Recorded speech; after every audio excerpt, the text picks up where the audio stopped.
Hello, beautiful, and welcome to the Finding Fertility podcast.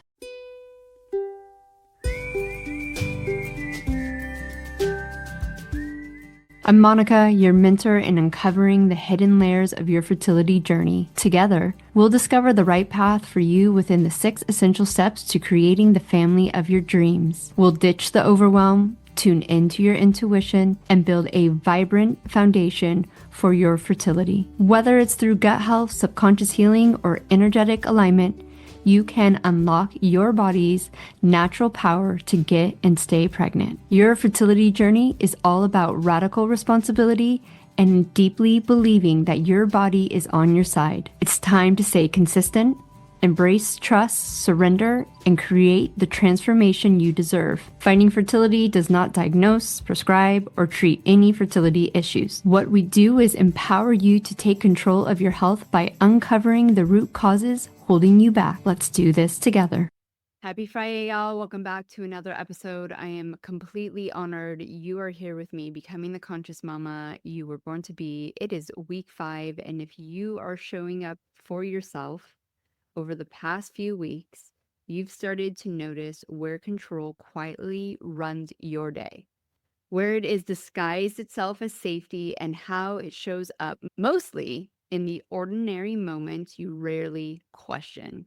You've seen how quickly control turns into fixing and managing, often before you've even felt what's underneath. And like I confessed last week, I had that coming through with these little short episodes not being enough, and that I had to do more and I had to control, and I want this outcome for you so badly and for me. So this week we stay with that noticing, but we're going to gently turn towards surrender. Notice one place where you are holding on tightly because you are afraid that if you loosen your grip, everything will fall apart. I have said this tons of times, and I will continue to say it.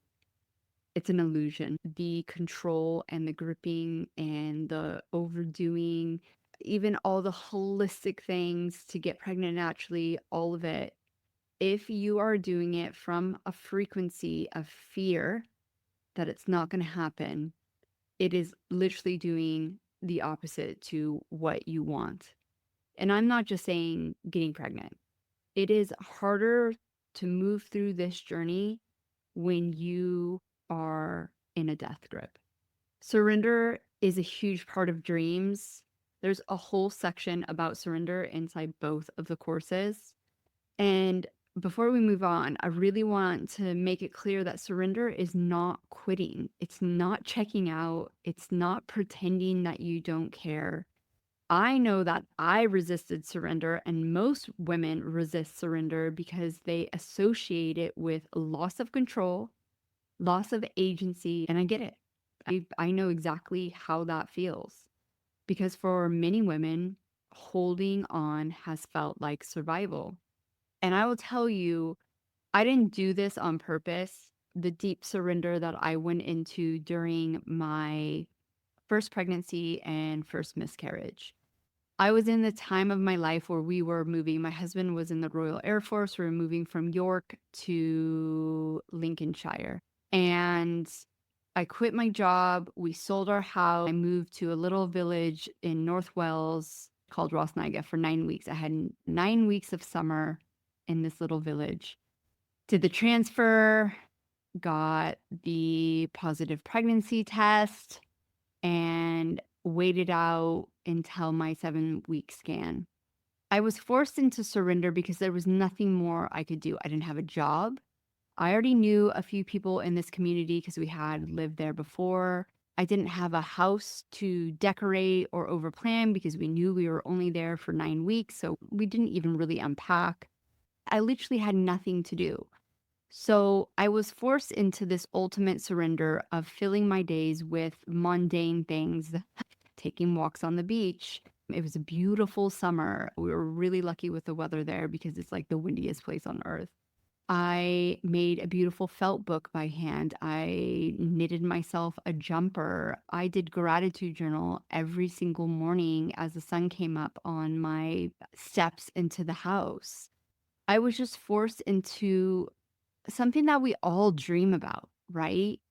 Or at least we dream about that in our heads. But in reality, like we could have that to a certain level, but our nervous systems and the way we pattern and the control and the doing, the overdoing, the overanalyzing, we don't even allow ourselves to do that. But I was in such an amazing place in life and the stars all aligned. And then we went for our 7 week scan. There was no heartbeat. And I still had weeks of surrender left.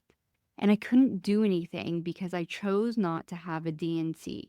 So I just had to wait. There was no fixing, there was no over analyzing, there was no let's just get back on the horse and my periods come and okay, what else can I do? There was none of that. I just had to wait. And it took quite a few weeks for my body to basically have a miscarriage. We were moving to Lincolnshire. We were lucky that our clinic was in Sheffield. It was the same from where we used to live. But we had to wait to get into Lincolnshire, move into our house, settle down, see where I'm at, see where my body's at. I wanted to connect with a new OBGYN. And that's when I met the OBGYN that literally laughed at me when I told her my hypothesis about autoimmune and affecting fertility. And she told me it was made up science. Anyways, we knew we were going for another frozen embryo transfer. Me and my husband decided I wouldn't work. So I got thrown into surrender. Now, this wasn't some magic bullet. And I do not believe this is the one thing like you have to have this surrender to get and stay pregnant and why I got pregnant with my IVF baby. That's not what happened. But it absolutely showed me how amazing life can come and what amazing opportunities and how I felt my life flowing when I went back to all of my old patterns, especially after my second son was born. I always refer back to that time of this ultimate gift of showing what surrender could be like because I had let go of that survival of full-time job, full-time IVF rounds, being a wife, being a friend, being a family member, traveling, like all the things that we pile onto ourselves because we are just trying to control the crap out of our lives. This week is not about just letting go. It's about understanding why you're holding on so tightly in the first place and noticing one place in your life where you grip, where you can really feel the grip and it's so tense, where effort feels heavy, it doesn't set your soul on fire, where you're bracing, managing, or monitoring yourself so closely that you just have no room to breathe or no room for joy.